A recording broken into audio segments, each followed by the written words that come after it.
मेरे माई बाप, एक और प्रार्थना कर दूं, दुनिया में अच्छे कर्म करोगे चाहे बुरे कर्म करोगे, आप समझो मैं उसे छुपा लूंगा, कोई नहीं जानेगा, लेकिन आप जब तक कर्म करके अलग नहीं जाओगे उससे पहले दुनिया में पता चल जाएगा।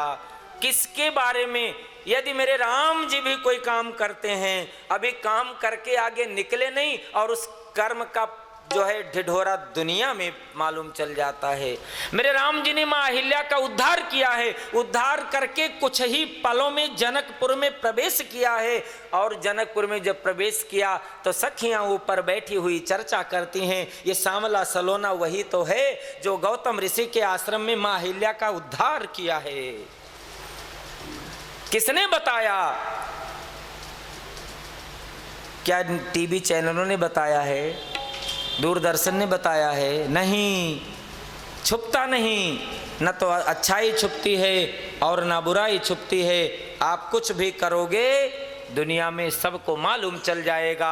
राम जी की कथा यह भी कहती है, केवट कह रहा है, राम आपके जीवन का जो चरित्र है अच्छा है बुरा है मैं नहीं जानता, लेकिन मेरे लिए अच्छा नहीं है। मेरे लिए अच्छा क्यों नहीं है? आपके कमलवत चरणों में जो धूली लगी है, उस धूली में एक ऐसी औषधि, ऐसी बूटी, ऐसे तत्व है जो तत्व हमारे लिए अच्छा नहीं है। भला क्यों अच्छा नहीं है? मैं एक गरीब व्यक्ति हूँ, ये नौका मेरा जीवन है, और आपके कमलवत चरणों की धूली में मनुष्य बनाने की शक्ति है, बूटी है। चरण कमल रज कहूं सब कहीं, मैं नहीं कहता हूं, केवट हाथ हिला दिया, मैं नहीं कहता हूं, सब कहीं, मेरे अलावा सब कहते हैं। सत्य तो है अभी केवल केवट कह रहा है, कोई दूसरा नहीं कह रहा है। चरण कमल रज कहूं सब कहीं, मानुष करन मूरी कछु आहीं। कहीं उसमें थोड़ी सी मनुष्य बनाने की बूटी लगी है, मनुष्य बनाने की थोड़ी बूटी लगी है। मेरे राम आपके कमलवत चरणों में प्रार्थना करता हूं, क्या यदि इस धूलि का स्पर्श मेरी नौका में हो गया तो पाहन ते न काठ कठिनाई। माता अहिल्या तो पत्थर की थीं, वह सुंदर स्वरूप को प्राप्त कर गईं, और मेरी नौका तो लकड़ी की है। पाहन ते न काठ कठिनाई। इतनी समस्या हो तो भी कोई बात नहीं, समस्या तो यह है, मुझे लगता है संसार के लोगों का मानना है, व्यवहार जगत की डिमडिम घोषणा है, जो दवाई जिस प्रकार से काम कर जाए अगला व्यक्ति कहेगा ये दवाई यही काम करती है। केवट कहता है आपके चरणों से जो मनुष्य बनता है वो कोई और नहीं, वो महापुरुष गौतम ऋषि की पत्नी बनती है। कहीं कि मेरी नाव गौतम ऋषि की पत्नी माता अहिल्या का रूप न धारण कर ले। मानुष करन मूरी कछु आहीं, ये बात तो ठीक है। पाहनते न काठ कठिनाई, ये भी ठीक है, लेकिन समस्या क्या है? तरनी हूँ मुनि घरनी हो जाई। महाराज ऋषि पत्नी के घर, ऋषि महाराज के घर ना चली जाए गौतम ऋषि के, मेरी तो जीवन की यात्रा, जीवन की कार्य, जीवन की व्यवस्था बेकार हो जाएगी, रुक जाएगी, पड़ा रह जाएगा। कैसा भाषा बोल रहा है, कैसी बातें कर रहा है, कितना अटपटा है, कितना कुछ है। महापुरुषों ने कितनी गहराई में उतर कर कितना कुछ पाया है। महापुरुषों ने तो न जाने कितने पिछले जन्मों की बात भी कह दी है। केवट के सारे जन्म बीते, आखिरी जन्म जो कछुआ का था और कछुए के रूप में रहकर भगवान नारायण के चरणों को स्पर्श करना चाहता था। भगवान से लक्ष्मण भैया, भगवती लक्ष्मी दोनों ने मिलकर स्पर्श करने दिया नहीं। उसने कहा कोई बात नहीं, एक आध बार और जन्म ले लूंगा, एक आधा बार और मरने का दुख सहन कर लूंगा, लेकिन बिना इन चरणों को पाए हुए अति संघर्षण जो कर कोई, अनल प्रगट चंदन ते होई। माँ पार्वती जी ने भी कहा था मैं छोड़ नहीं सकती हूँ, जन्म कोटि लगी रगरी हमारी, बरहूँ शंभु नत रहूँ कुमारी। केवट ने भी पिछले जन्मों से संकल्प कर लिया है मुझे मिलना चाहिए, मुझे पाना ही है, बिना पाए हुए नहीं छोड़ सकता हूँ। और आज वही केवट जब श्री भगवान जी का दर्शन करता है, श्री भगवान जी का दर्शन करता है तो बोल पड़ा है, भगवान जी से कहने लग जाता है भगवान और कोई समस्या नहीं, बस एक ही समस्या है। वो क्या? आपके कमलवत चरणों में धूली और उस धूली में अमृत के गुण, औषधि का तत्व और वो अमृत औषधि के गुण तत्व की व्यवस्था, ऋषि पत्नी और फिर मेरी जीवन की व्यवस्था। राम जी तो कुछ बोलते नहीं, मेरे राम जी कुछ नहीं बोलते। राम जी का जब कोई इतना जो है अनन्य भक्ति करने वाला भक्त बोलने लग जाए तो भगवान जी ने तो कहा है कि मेरा संविधान है, अनन्याश्चिन्तयन्तो माम ये जनाः परे उपासते तेषां नित्याभियुक्तानां योगक्षेम वहाम्यहम्। फिर भगवान क्यों बोलेंगे? मेरा संविधान पालन करता है, तू आगे बोल, मैं सुन रहा हूँ। चरण कमल रज कहूँ सब कहाई, मानुष करन मुनि कछु हाई, छुअत शिला भय नार सुहाई, पाहनते न काठ कठिनाई, तरनु मुन घरनी होई जाई, बाट परे मोरी नाव उड़ाई। और हे भगवान, हे मेरे राम, एक और प्रार्थना कर दूं क्या? यही प्रतिपाल हो सब परिवार, यही प्रतिपाल हो सब परिवार, नहीं जानू कछु और कबारो, नहीं जानू कछु और कबारो। एक यही व्यवस्था है जिससे मैं परिवार का पालन करता हूँ। एक बात और प्रार्थना कर दूं, भगवान की कथा कितनी कुछ हमारे आपके व्यवहार के जीवन की बात कहती है। केवट कहता है एक काम करता हूँ, हम आप चाहते हैं दुनिया के सारे काम हम ही कर लें, एक काम करो दुनिया में, एक साधे सब सधे सब साधे सब जाए। जो करते हो एक काम करो, 99 काम 99 लोगों के लिए छोड़ो। एक काम करोगे जिसमें निपुण होके अपना गृहस्थ जीवन, अपना हर एक जिस जगह पर हैं, जिस धर्म में, जिस आश्रम में, जिस व्यवस्था में, वो जीवन आपका श्रेष्ठ रहेगा, मार्ग रहेगा, श्रेष्ठ रहेगा, सारी व्यवस्था आपकी श्रेष्ठ बनी रहेगी। बाकी तो हर कोई कर ही रहा है, सब में थोड़ा थोड़ा करना चाहोगे नहीं, सब में नहीं, एक करो, लेकिन एक में एक होना चाहिए। भगवान का भजन वो जरूर करो, गलती ना हो जाए। यही प्रतिपाल हूँ सब परिवारू, एक काम करके परिवार पालो, गड़बड़ नहीं होगा। हम तो भौतिकवादी विज्ञान युग में जीते हैं। थोड़ा ये भी कर लो, इसमें घाटा जाए तो ये भी कर लो, इसमें घाटा जाए तो ये भी कर लो। एक करोगे, एक करने के बाद दृष्टि मेरे राम पर होगी और एक की दृष्टि राम पर होगी। राम को आना पड़ेगा आपके उस एक कार्य में और राम जी आकर के तब उस कार्य की पूर्णता कर देंगे। यही प्रतिपाल हूँ सब परिवारू, नहीं जानूं कछु और कबारू, और कुछ मैं जानता नहीं हूँ। जो प्रभु पार अवश्य गा चाहू, तो मोहि पद पदुम पखारन। हे मेरे राम, यदि आपको गंगा जी पार करके जाना है तो मुझे अपने कमलवत चरणों को धोने के लिए कह दीजिए, मैं कमलवत चरणों को प्रक्षालन करूंगा, धोऊंगा, नाव में बैठाऊंगा, उस पार उतार दूंगा। और तो और कवितावली में और बात भी कह दी है। कवितावली में तो कहने लगा, यदि आपको पाँव नहीं धुलाना, नाव में नहीं बैठना, तो कोई जबरदस्ती नहीं। मैं ये नहीं चाहता कि नहीं जबरदस्ती मेरी नाव में बैठो, यहाँ से थोड़ी दूर पर चले जाओ, कटिलों जल है, कमर तक पानी है, आप उतर जाना। और मेरी मजबूरी क्या है, सकल सुत बारे बारे, मेरे सारे बच्चे छोटे छोटे हैं, केवट की जाति कछु वेद न पढ़ाई हो, उनको मैं कोई और डिग्री नहीं प्राप्त करा पाऊंगा, कोई विद्या नहीं प्राप्त करा पाऊंगा, केवल और केवल गंगा जी में नाव चलाने की शिक्षा दे पाऊंगा। हे मेरे राम, आपको यदि मेरे नाव का आश्रय लेकर गंगा जी पार करना है तो एक व्यवस्था करो, क्या? अपने कमलवत चरणों का प्रक्षालन करने के लिए मुझे कहो, मैं नहीं कहूंगा, मैं जो कहना था कह दिया, आप मुझे कहो।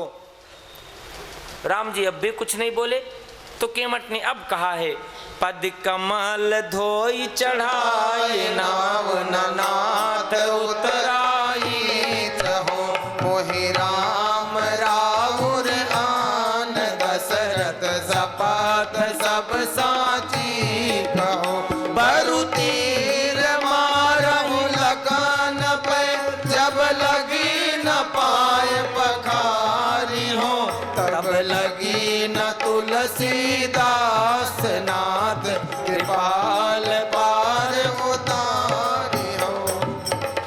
सुनी केवट के बैन, प्रेम लपेटे अटपटे, बिहसे करुणा ऐन चितय जान की लखन तन। केवट कहने लगा, पद कमल धोए चढ़ाए नाव न नाथ उतराई चाहो। हे राम जी, मुझे लगता है आप बड़े संकोच में हैं कि मैं उतराई नाव में बैठाकर गंगा जी को पार करूं। आपसे न जाने क्या उतराई मांग लूंगा। मैं पहले कह देता हूं, कोई उतराई नहीं लूंगा। नाथ ना उतराई चाहो। कई महापुरुष तो कहते हैं, केवट कहता है नाथ ना उत, वहां जाने के बाद राई, राई भी नहीं चाहिए। उधर ले जाऊंगा ना तो कुछ नहीं चाहिए, उतार दूंगा, चाहिए नहीं कुछ। क्यों? आपके पास कुछ है नहीं, मैं जानता हूं, इसलिए मुझे कुछ चाहिए नहीं। लेकिन हाँ, आपका भी काम बने और मेरी नाव भी बची रहे, मेरा भी काम बने, इसलिए कमलवत चरणों को धो लूं। अब भी राम जी कुछ नहीं बोले। केवट ने विचार किया कि राम जी अपने पिताजी से ज़्यादा प्रेम किसी से नहीं करते हैं। पिताजी के वचनों को मानकर वन का मार्ग पकड़ लिया तो क्यों ना इनको विश्वास दिला दूं। और केवट बोल पड़ा, मोहि राम राउरी आन दशरथ शपथ सब साची कहो। हे राम जी, आपके बाप की सौगंध में सत्य कहता हूँ, महाराज दशरथ की सौगंध खाता हूँ, आपके बाप की सौगंध खाता हूँ, मैं सत्य कहता हूँ। और जैसे केवट कहने लगा, मोहि राम राउरी आन दशरथ शपथ सब साची कहो, इतनी बात राम जी से कह रहा है और कहते कहते मेरे राम जी की तरफ हाथ जोड़कर कहने लगा, हे मेरे राम, एक बात और सुन लो। बोले क्या? बोले जो कहना था मैंने कह दिया। अब चाहे मुझे लक्ष्मण भैया तीर मार दें और मैं मर जाऊं, लेकिन गंगा जी का पार नाव में बैठा कर गंगा जी को पार नहीं उतारूंगा। राम जी ने कहा, अरे भाई केवट, यहाँ लक्ष्मण तुम्हें मारने की बात कहाँ से आ गई?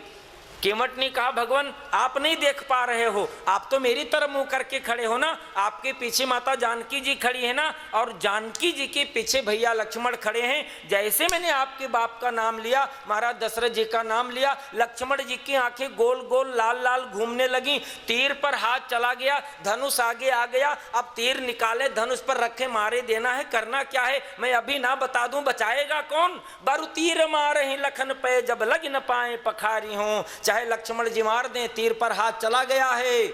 और समझ लेना, काल का डंडा पड़े, राम के शरण में जाओ तभी बच सकते हो। ये केवट के शब्द कहते हैं। काल हमेशा तीर निकाल कर तैयार है, आप कुछ भी बोलो, एक एक पल में काल मारने को तैयार है। लेकिन यदि राम के संबंध हो, राम के सम्मुख हो तो सन्मुख हो जीव मोहि जबहि सन्मुख होहि, जीव मोहि जबहि जन्म कोटि अगर नासहि तबहि, जन्म कोटि अगर नासहि तबहि। और आज केवट सामने खड़ा है, कहने लगा, चाहे भैया लक्ष्मण मुझे मार दें। राम जी ने कहा, केवट यहाँ मारने की कहाँ बात आई? तो लक्ष्मण जी भैया जी के लिए बता रहा है, आप तो मेरी तरफ मुंह करके खड़े नहीं देख रहे, मैं देख रहा हूँ। अरे केवट तो भी तो नहीं डरता? लक्ष्मण जी इतना क्रोधी हैं, तीर निकाल लिए तो भी नहीं डरता? नहीं भगवान मैं नहीं डरता। क्यों नहीं डरते? तो केवट ने कहा, यदि आज मुझे भैया लक्ष्मण मार दें और मैं मर जाऊं, और मरने के बाद जब धर्मराज के यहाँ मेरे मृत्यु के समय की सारी पोजीशन लिखकर पेश की जाएगी तो वहाँ घटना का स्थिति क्रम तो उपस्थित होगा ना, कैसे कैसे घटना घटी। तो पहला प्रश्न होगा, जगह बताओ। पूछेंगे कहाँ मरा है, तो मैं कह दूंगा मरता हूँ कहाँ, सुठी गंग के तीर। कहाँ मरा हूँ? गंगा जी के किनारे। दूसरा प्रश्न होगा, किसने मारा है? उस समय मैं घोषणा कर दूंगा, मुझे मारत हैं कौन? भैया लक्ष्मण सोबीर। अच्छा, मरते हो गंगा जी के किनारे, मारते हैं लक्ष्मण जी, कोई गवाही भी है जिसकी दृष्टि पड़ी हो? हाँ, एक ही गवाही है। कौन? साक्षात दर्शन करते हैं स्वयं श्री रघुबीर। मैं आपका नाम ले लूंगा, आपके सामने तो मारा जा रहा हूं, भला गवाही देना पड़ेगा, इसलिए यहां सामने बता देता हूं। अरे इतनी केवट के अटपटे उलझे सुलझे सारे वचन मेरे राम जी ने जब सुना, सुनी केवट के बैन प्रेम लपेटे अटपटे। ना हंसने वाले राम भी बिहसे जबरदस्ती, बिहसे करुणा ऐन। और तब देखा लौट करके लक्ष्मण जी तीर निकाल रखे हो कि नहीं। बिहसे करुणा ऐन चितय जान की लखन तन। लौट करके देखा केवट सही कह रहा है कि झूठ। अच्छा, तब तक लक्ष्मण जी हाथ रखेंगे तीर पर क्या? लक्ष्मण जी के जैसा भोला भाला इंसान तो कोई नहीं। राम जी ने कहा लक्ष्मण भैया मामला क्या है? बोले भैया कोई नहीं, आप तो बात कर रहे हैं ना, आगे मैं तो पीछे खड़ा हूं। केवट ने कहा जितने सीधे हो मुझे मालूम है। अब मेरे राम जी ने केवट की वार्तालाप को सुना है। मार्ग में देर हो रहा है। मेरे राम जी ने जब दोनों को देख लिया, जैसे दोनों को देखा, महापुरुषों को चैन नहीं, संत भगवान को चैन नहीं। गोस्वामी जी से कहते हैं बाबा बताओ, देखे होंगे और कोई कारण होगा। अरे बोले देखे उनकी मर्जी, कोई कारण क्या? बोले नहीं कोई कारण होगा। बोले मुझे नहीं मालूम। बोले नहीं मालूम कैसे नहीं है? मेरे राम जी की सेवा चारों भाई करते थे। विवाह हुआ, माता जानकी जी आई, चारों भाइयों को चरणों की सेवा से मना कर दिया गया। चारों भाइयों ने अन्न जल छोड़ दिया, तीनों भाइयों ने अन्न जल छोड़ दिया। और जब तीनों भाइयों ने अन्न जल छोड़ा तो माँ कौशल्या ने कह दिया नहीं ये तीनों सेवा करेंगी। तो माँ जानकी ने अन्न जल छोड़ दिया, घर में कैसे मामला बने? महापुरुषों ने सुनाया है, माँ कौशल्या और महाराज दशरथ जी ने एक युक्ति लगाई है। होली का दिन आया और फिर व्यवस्था बनाई कि होली के दिन देवर और भाभी दोनों में मांग का आदान प्रदान होता है। माँ जानकी जी से कहते हैं आज ये तीनों जो मांगेंगे उसे दे देना, और उन तीनों से कहते हैं एक चरणों की सेवा तीनों मिलकर मांगना, एक जानकी जी के लिए रहने देना। तीनों ने मिलकर राम जी के एक चरणों की सेवा मांगी, उनको मांगने के लिए सिखाया, उनको देने के लिए सिखाया। ये आदर्श है, सिखाओ, संस्कृति पकड़ो। परिवार बचाना है, जीवन जीना है, समाज में रहना है, जीवन मंगल बनाना है। और उस समय मेरे राम जी ने कहा जिस दिन चरणों की सेवा छूटी, लक्ष्मण तुमने अन्न जल छोड़ा था। जिस दिन चरणों की सेवा छूटी, हे जानकी जी आपने अन्न जल छोड़ा था, लेकिन अब तो केवट दोनों ले जाएगा। बताओ गंगा जी पार करना है, यहीं रहना है? दोनों ने कहा राम जी जैसे आपकी इच्छा हो, जैसे आप करना चाहें कह लें। तो राम जी ने कहा मैं तो जाना चाहता हूँ। तो बोले फिर कोई बात नहीं। तो राम जी ने कहा आनु, मेरे राम जी ने कहा है बेगी आनु जल पाए पखारो, बेगी आनु जल पाए पखारो, होत विलंब उतारे है पारो, होत विलंब उतारे है पारो। के मत राम रजाय सुपावा केवट राम, रजाय सुपावा पानी कठवता भरी लय आवा, पानी कठवता भरी लय अति आनंद उमग अनुरागा, अति आनंद उमग अनुरागा, चरण सरोज पखारन लागा, चरण सरोज पखारन लागा। अति आनंद उमग अनुरागा, बड़े आनंद के साथ आनंद उमग अनुरागा, तीनों एक नहीं, आनंद भी है, उमंग भी है, अनुराग भी है। राम जी का आदेश हुआ है, केवट कठौती में नहीं कठौता में जल लेकर आया है। महापुरुष लोग आनंद लेते हैं, कठौती क्यों नहीं लाया, कठौता लाया। कहीं नारी न बने, लड़का बन जाए, पुत्र बन जाए, नाव चलाए, भगवान के चरणों का प्रक्षालन करता है। बड़ी सुंदर सी कथा सुनाई है महापुरुषों ने। राम जी के चरणों का प्रक्षालन करने लगा। जब मेरे राम जी एक पाँव से खड़े हैं, एक पाँव कठौती में लेकर नीचे चरणों की धूली छुड़ा रहा है, एक पाँव से खड़ा होना राम जी के जैसा सुकोमल, हिलने डुलने लगे और ऐसा लगा कहीं कोई आश्रय चाहिए, गिरने लग जाए। तो केवट ने कहा भगवान एक काम करो, क्यों ना ये हाथ सिर पर रख लो, आपको अवलंबन मिल जाएगा, गिरोगे नहीं और मैं पाँव की धूली जो लगी हुई है आराम से छुड़ा दूंगा। राम जी ने फिर देखा माँ जानकी जी को। अब बोलो, जब क्षीर सागर में जा रहा था एक बार जिह्वा से चरणों को छूने नहीं दिया, आज तो दोनों के सामने चरणों की कौन बात करे, इन हाथों को भी रखना पड़ रहा है। माँ जी ने कहा कृपा करो, कोई बात नहीं, बड़ी दयालु हैं मेरी माँ, बड़ी दयालु हैं। एक चरणों भगवान जी के एक चरणों का प्रक्षालन कर लिया है, धोने के बाद रेत में रख दिया, दूसरे चरणों का प्रक्षालन किया। जब दूसरे का प्रक्षालन किया हो चुका, राम जी को लगा काम बन गया, रेत में रखा तो पहले वाले चरण को फिर उठाने लगा। राम जी ने पूछा भाई ये तो अभी धो चुके थे। बोले भगवान धोया तो था, लेकिन देखो ना इसमें कितनी धूली लगी है। अरे केवट, जब जब धो करके गीले पाँव से रखोगे तो धूली तो लगेगी लगेगी। नहीं भगवान, जब तक इसमें कुछ लगा होगा मैं नाव में नहीं बैठा सकता, मैं पार नहीं उतार सकता।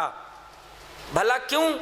अरे देखो ना इसमें कितने छोटे छोटे कण लगे हैं, सबको छुड़ाना होगा। मेरे माई बाप, मैं हाथ जोड़ूं, केवट ये कहना चाहता है भगवान इस जीव को आप तब तक नहीं मुक्त करते जब तक इसके कर्म के छोटे छोटे कण इसको बंधन की तरह बांधे रहते हैं। आप संसार से नहीं मुक्त करते, मैं भला कैसे नाव में बैठा के पार उतार दूं? आप पार उतारे क्या? जब तक कछुए शरीर में था थोड़ी किंचित मात्र मेरी भोग दृष्टि भोग बची हुई थी, मुझे नहीं पार उतारा, मैं क्यों भला उतार दूं? मेरे राम स्वीकार करते हैं, जब तक चाहे धो ले, तेरी दृष्टि में जब लगे तब तू उतार देना। केवट ने कहा यह बात सत्य है, आप साधन साध्य नहीं हैं, आप कृपा साध्य हैं, साधन से नहीं मिलते, आप कृपा करके मिलते हैं। मैं आपको उतारूंगा तो कृपा करके नाव में बैठाऊंगा और आपके चरणों में धूली न लगा रहे ऐसी कोई स्थिति नहीं होगी, हमेशा लगा रहेगा। हमारे आपके जैसे जीवों की जीवन के न जाने कितने कर्म हैं, कभी समाप्त नहीं हो सकते। भगवान कृपा करके उनको साफ करके भवसागर से पार करते हैं, कृपा करके भवसागर से पार करते हैं, अन्यथा नहीं हो सकता।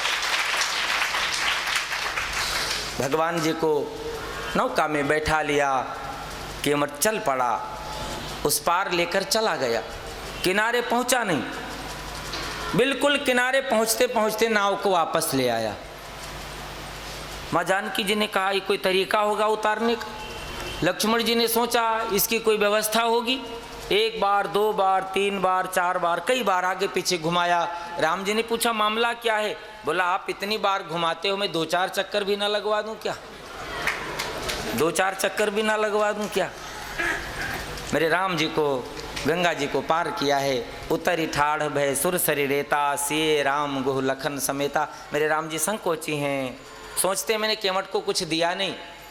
माँ जानकी जी समझ गई, मुद्रिका उतार कर देती हैं। राम जी ने मुद्रिका केवट की ओर बढ़ाई और जैसे केवट की ओर बढ़ाई है, केवट ने कहा नाथ आज मैं काह न पावा, नाथ आज मैं काह न पावा, मिटे दोष दुख दारिद दावा, मिटे दोष दुख दारिद दावा।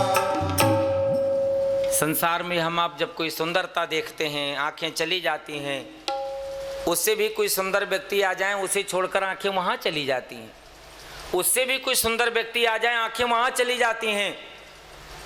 हमारे धर्म ग्रंथ भगवान जी का चरित्र कहता है ये गलती नहीं है किसी की। आँखों ने जन्म लेने से पहले भगवान जी का दर्शन किया है, इसलिए उस सुंदरता भगवान की सुंदरता को देखना चाहती हैं। और आज मेरे राम जी जब मुद्रिका देते हैं तो केवट का दृष्टि भगवान के मुखार बिंद पर है, केवट की दृष्टि भगवान के हाथ में रखे हुए मुद्रिका पर नहीं। और जब राम जी ने कहा कहो कृपालु ले हो उतराई, जब जबरदस्ती कहा केवट पकड़ ले उतराई है, केवट चरण गहे अकुलाई, तब दौड़कर चरणों को पकड़ा भगवान।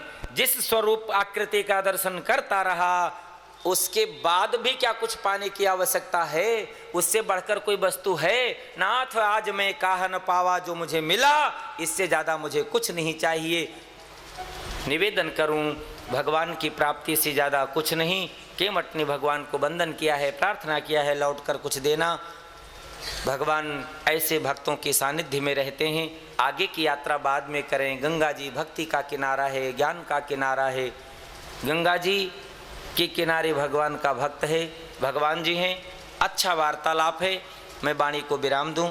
परम पूज्य परम वंदनीय समस्त वैष्णव कुल संप्रदाय के भूषण, संत समाज के गौरव, हमारे पूज्य सतगुरुदेव भगवान के पावन चरणों में कोटि कोटि नमन करते हुए मैं प्रार्थना करूं, हम सबके लिए आशीर्वाद प्रदान करें। महाराज जी को प्रार्थना करता हूं, मिलेगा हम आप अपने जीवन को धन्य मानेंगे। आज हमारा भी सौभाग्य है इस मानव जीवन के अंतर्गत ये घड़ी, ये समय, ये दिन मेरे जीवन का धन्य होगा। बोले श्री सीताराम जी भगवान की जय। बोले श्री सद्गुरुदेव भगवान की जय।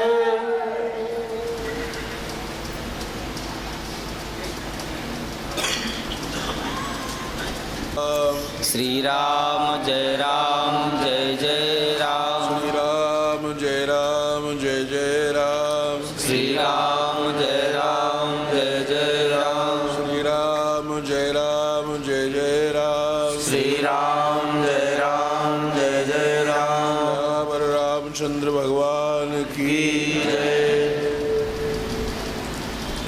वास्तव में व्यास जी की प्रेरणा और उनके प्रेम से आप इतने लोग भक्त और माताएं यहाँ आए, इससे बढ़कर के और कोई सौभाग्य की बात नहीं हो सकती। श्री अयोध्या जी का आना ही बड़ा दुर्लभ है। भगवान की जब कृपा होती है तभी कोई अयोध्या जी आ पाता है। अयोध्या जी आने के बाद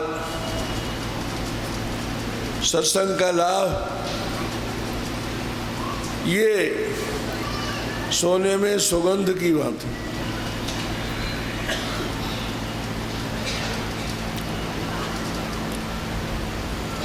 चलो सखी जहाँ जाइए जहाँ बसे ब्रजराज, गोरस बेचत हर मिले एक पंथ दो का। यहाँ आप लोगों को कथा भी सुनने को मिल रही है। सरयू का स्नान करिए, अयोध्या जी में जगह जगह दर्शन करिए। दो लाभ मिल रहे। अवधवास कथा, ये सुअवसर कहाँ मिलेगा? आपको सही बताओ, हजारों लाखों लोग एक दिन के लिए अयोध्या जी आ जाते हैं तो अपने को धन्य और कृतकृत्य मानते। एक दिन कोई यात्रा के क्रम में आया, कोई कैसे आया, एक दिन आ गए, वाह हमारा जीवन धन्य हो। और आप लोग इतने सौभाग्यशाली हैं। एक दिन की बात तो छोड़िए, इस कथा के प्रसंग और माध्यम से आप लोग इतने दिन तक अयोध्या वास कर रहे। एक घड़ी आधी घड़ी आधी में पुण्याद, तुलसी संगत साधु की हरे कोटि। थोड़ा भी समय मिल जाए सत्संग का, जीवन धन्य हो जाता। बिन सत्संग न हरि कथा, ते बिन मोह न भाग। मोह गए बिन राम पद होए न दृढ़। भगवान की श्री चरणों में हम लोग प्रेम चाहते हैं, कैसे मिलेगा? दो साधन, सत्संग और हरि कथा। ये दो क्यों कहे? सत्संग के नाम पर थोड़ा कहीं कहीं बहुत सी जगह चलो सत्संग करें, हम सत्संग हो रहा है, बहुत से मत पंथ ऐसे नहीं करें, सत्संग हो रहा है सत्संग, तो वहाँ आप गए और जो भावना थी